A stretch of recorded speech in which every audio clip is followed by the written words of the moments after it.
This is Jane from Plastic Pollution Coalition. I am here in New Orleans, Louisiana, where I live and close to where I'm from. And I want to talk to you guys today about zero waste baking. So as we move into the holiday season and the end of year, this is a time where a lot of people bake, where they have people over, and that is also a time where sometimes a lot of waste can be made. So Plastic Pollution Coalition obviously is focused on making sure that no one has to worry about waste ever. So us and our partners and the people that we work with and our members are all doing a lot of work to make sure that you have the best options so that you don't have to worry about plastic. But we're not there yet. So right now, when you go to the grocery store, you still have to worry about plastic. And so I wanted to talk to you a little bit today about how I try not to worry about plastic and how I avoid it in stores in New Orleans.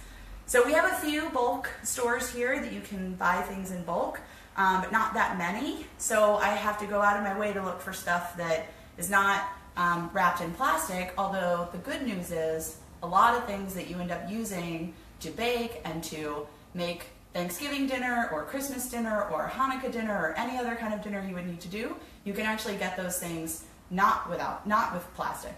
So today I've been making pie. You can see from my kitchen I've actually already been making a little bit of pie. I don't know if you can tell how much flour is on my apron, but it's a lot. So I'm gonna do the sort of morning talk show version of making different pies. So I actually have pies in various stages right now. So we've got one in the oven that's a savory pot pie that has vegetables in it. I'm gonna make a crust for a pumpkin pie in a minute. And then I've already got chilling and ready a crust for an apple pie. So you're gonna watch me make a crust, then you're gonna watch me put a pie together, and then you're gonna watch me take one out of the oven. And I actually managed to make all these pies with very little plastic. So I wanna walk you through how I did that. So the first thing we're gonna do is actually make a pie crust, and I'll talk a little bit about what goes into it. So because you always wanna make sure your pie crust is very cold if you're making a pastry, I actually like to put my bowl in the freezer before I start. And I always make pies by weight. So I have my handy dandy kitchen scale that I've had for 10 years now. And this pie is going to be a pumpkin pie. And I'm actually making it with an unusual flour because we have some gluten-free guests this year. So I'm making it with hazelnut flour. Obviously this is not a hazelnut flour jar because in my house, whenever we find anything that comes in a glass jar rather than a plastic one, we always keep the jars to reuse them. So this is a very old artichoke hearts jar that has my hazelnut flour in it that we were able to get in bulk. So hazelnut flour is actually just super ground up hazelnuts. So if you can't find hazelnut flour in bulk, you can just buy hazelnuts and grind them up if you have the stuff to do it. So I am gonna put hazelnuts in here, and pie making seems like an exact science, but it's actually, it's kind of exact science, but it's really just a little bit of math. So a pie crust actually only has 3 core ingredients, and those ingredients are flour, fat, and liquid. And I'm using hazelnut flour, which is unusual for a pie crust. Usually you want flour with a lot of gluten, but so we'll see how that goes. And I'm also gonna put a little bit of what we like to call lagniappe in Louisiana. I put a little bit of sugar and a little bit of seasoning in this pie crust. So we do flour, we do all the dry ingredients first. This one's gonna have a little ginger in it. This is a glass container that I reuse and refill. Obviously the plastic lids are not the best, but that's what we've got, and they can definitely be recycled once you wash them. So just a little bit of ginger. You guys will notice as I do this, I'm not a very good measurer beyond the main stuff, so I measure the flour and the fat and the liquid, and other than that, I kind of eyeball it. So I'm gonna mix this together, the hazelnut and the sugar and the ginger. I'm also gonna put a little bit of salt, just a tiny bit of salt. Luckily my salt is in a paper container that can be recycled. And I'm gonna mix that up. Looks delicious, like ground up nuts, because that's what it is. And I'm gonna put that here. I'm gonna tear out my weight. And then the next thing you need for a pie crust is butter. And luckily, Keep my butter in the fridge. This butter comes in a cardboard paper box and it's lined with paper, which is great. So ideally you can get some butter some places that has very little paper. You can get like a big chunk of it in paper, but I find that butter is more expensive, and I don't always have extra money to be able to do stuff like that. So I try to stick with as much store-bought stuff as I can. I don't know if you guys recognize the brand of those artichoke hearts, but they were from Costco, so we're not exactly living high on the hog here. But so I'm gonna work on this and cut up the butter into really small pieces. And I mentioned a minute ago that pie crusts are a ratio, and that ratio is 3 to 2 to 1. And what that means is you want 3 parts flour, 2 parts fat, and 1 part liquid. So in this one, I put in 9 ounces of hazelnut flour. So I'm going to put in,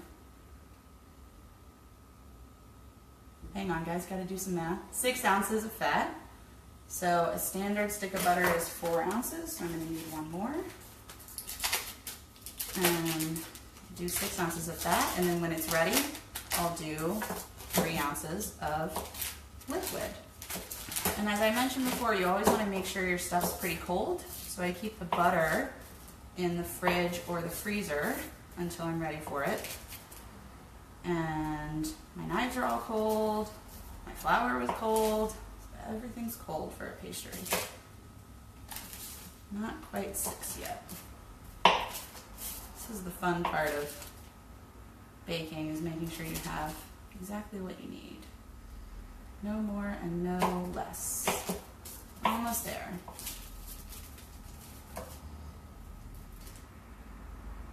Perfect. All right, so now I'm gonna take my pastry cutter and cut this butter into the flour. And even though I'm using an unusual flour, this is basically the same process by which you use any kind of flour, make any kind of pie. So you have the flour and the fat and the liquid, and you cut them together just like this. So once you cut that together, you're gonna mix it with the liquid. Sometimes the cutting takes a few minutes. What this looks like. You can't see my oven, but it's over there, so I'm looking at my other pie in the oven just to make sure that everything's in the right place. Gotta watch the time. I'm also not very good with timers, so I kind of put things in the oven and I guess when they're going to be ready. I'm not very precise about it. But the good thing with baking is you don't really have to be. I know people tell you that you do, and maybe if you're running a bakery or if you're running a business you do, but if it's a home bakery, you don't have to be that precise. So I'm never precise, and people think I'm a pretty good baker, so I'm telling you right now, don't stress over it. It's pretty simple. So you want to actually try to touch the pie crust with your hands as little as possible, because your hands are actually really warm. And so part of the thing with pie crust, like I said, is you want to keep it pretty cold. So using the pastry knife is actually keeping my hands out of it for the most part, except when I knock it off the knife.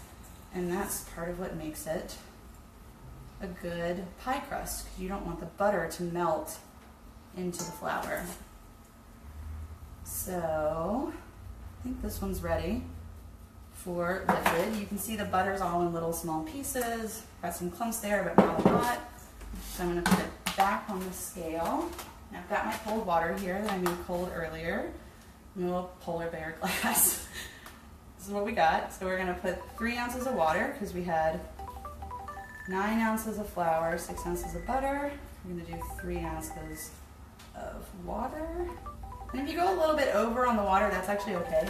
In some cases that can be better, because it keeps it held together. The water is what holds it together in the end. So we're going to mix that up. And you don't actually have to use water. I use water, but if you're looking for something extra, you can use orange juice. You can use any other apple juice if you're making an apple pie. Sometimes I use rum. So I know people who use very cold vodka. There's different liquids you can use, and all of them are good. Actually, the apple pie crust that I made a minute ago, that I'm going to roll out for you guys in just a minute, I made that one using part water and part apple cider vinegar, because that gives it a little bit of apple kick. So I'm going to take this one and touch it with my hands for just a minute, not very long. Round it up just a little bit. This one's a little wetter than normal because it's the nuts rather than the normal flour. So what you saw me do was wrap it in wax paper, because I'm going to put it in the refrigerator, and it is going to cool and chill in the refrigerator until I'm ready to roll it out. And lucky for you guys, put this one in the freezer because I needed it to be done a little bit faster. But I've got my apple pie crust here. I'm actually going to stick one back in the fridge until I'm ready for it. And then I'll roll out this one so you can see what that looks like. I'm not always very on top of cleaning as you go. I know you're supposed to do that, but I'm not very good at it. So kind of move things to the side until I'm ready for them. So for this, I'm going to clean all the liquid off the surface here. So wax paper is obviously not ideal because it's still a little bit wasteful, so it's not perfectly zero waste. Wax these days is actually made with plastic, so it's also not perfectly zero plastic. But because I'm making 3 pies today, I've actually I've been using, that's the 3rd time I've used that particular sheet of wax paper. And the only reason I ended up using a new one just now is because I'm trying to time this well for you guys. So for the most part, I try to minimize my use of wasteful stuff as I'm going through. So this is the pie crust that I made for my apple pie, and I made it exactly the same way as what I did just now for the pumpkin pie, except this one is made with real flour, so it's going to roll out a little bit better, and it also, and I'll tell you guys a secret, it has a little bit of shredded cheddar cheese in it. That is what makes an apple pie crust super delicious. So if you're into that kind of thing, I would definitely recommend that you add cheddar cheese to it because it's delicious. So this rolling pin, you'll notice, is all wood. It's all one piece. It's actually a tapered rolling pin, which makes it a lot easier to make the rounded edges on a pie. And so that's why I use it to do this.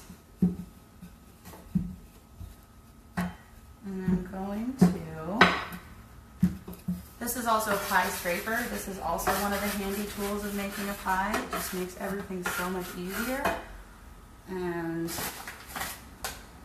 I'm going to put some more flour down and spread this out again and roll it just one more time, just closing some gaps here.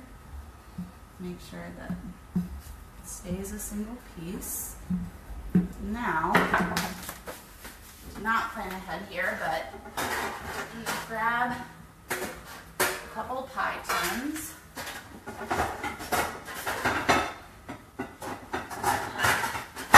So I always use a heavier pie tin for apple pie because it's a pretty heavy pie. But for the pumpkin pie, I'm going to use this tin, which is just solid stainless steel. It's not lined with anything. I actually got this one from Goodwill. So you can actually find a lot of pie tins, and generally even the ones that are ceramic, at thrift stores. So if you are ever in doubt about where to get a pie tin, thrift stores have very, very cheap pie tins. So I'm going to just put a little bit of flour on that, and I'm going to roll this pie crust up and put it onto my pie plate.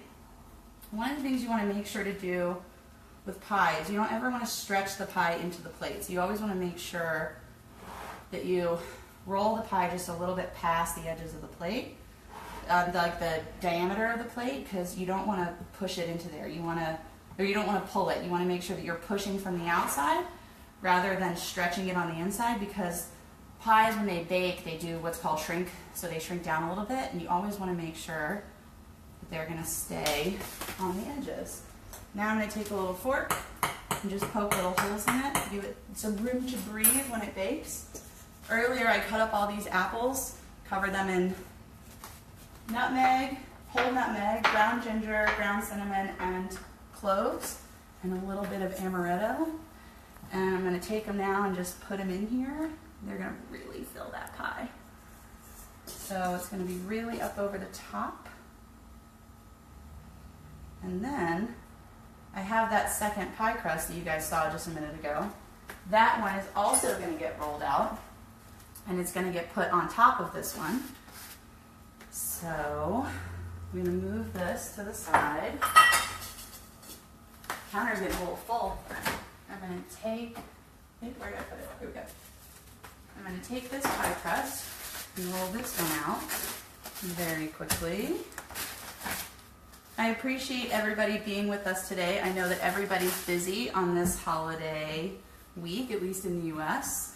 And I hope you guys can use this as a tool when you come back in the future to make your pies in the future.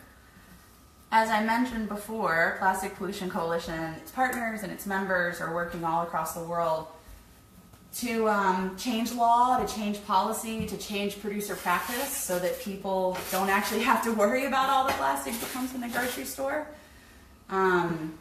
There's a lot of things that you can do as an individual beyond just Zero Waste Holiday. You can support those kinds of laws in your own town. You can also resist the development of incinerators for burning garbage or the development of new refineries for oil. You know, there's a big link between single-use plastic and oil and petrochemical, and that's because oil and petrochemical is who makes plastic. So if you ever feel overwhelmed by all the plastic, as I do all the time, you can find local organizations where you are that are staging protests or working to change law. You can write letters to your representatives. You can testify at local hearings. I know everybody loves to testify at local hearings, but it can actually be really, really good for your community to do that. So in addition to working on zero waste pies, I ask all of you guys to do things like that. So I'm going to lay this pie crust on top. There's a little bit of precision TLC that goes into joining this pie crust together. It's going to get squeezed together. It's going to get trimmed on the edge with some scissors. Then it's going to get worked together with my fingers. And in the end, I'll give it a little bit of an egg wash on top. This is just an egg white that I whipped up earlier. I'll wash that egg on top. And then I'll pop that in the oven. But for right now, I'm actually going to show you guys one that I did earlier, if I can find my oven mitts. Ah, there's the one. So I'm going to come over here. This is my handy dandy oven. This is the savory pot pie I mentioned earlier. This one is actually made with a spelt crust, which is a certain kind of wheat flour that's better for some folks who are wheat allergic. So this one's been in there cooking for about 40 minutes. And you can see that it's deliciously brown on top and that it's bubbling over on the edges. And that's what the done pie looks like. The apple pie will look something like that, but a little bit sweeter. And so I hope that you guys found this useful with your flour that comes in bags and your bulk buy flour that you can purchase in your own jars. If you go to the store, they'll tear the weight out for you of the jar itself. Also, this is a local Louisiana sugar that comes in a paper bag. So we try to use local ingredients here as well. And all the apples came from the local farmer's market, and the butter we got from just a normal grocery store, and all the vegetables that are in the pot pie actually also came from our local farmer's market. So there's two kinds of cauliflower, the Romanesco cauliflower that looks like a fractal, it's green, and the normal white cauliflower, and there's butternut squash and garlic and onions, and all of that came from our local farmer's market. And I appreciate you guys spending some time with me today. So everybody have a happy holiday, and take with you the message of not only being plastic free, but also making sure that you support your community and things that, in bigger picture things, changing policy and changing law. And I hope you guys have a happy and restful and peaceful holiday, and I hope everyone has health and well-being. So thanks everybody. Have a good day.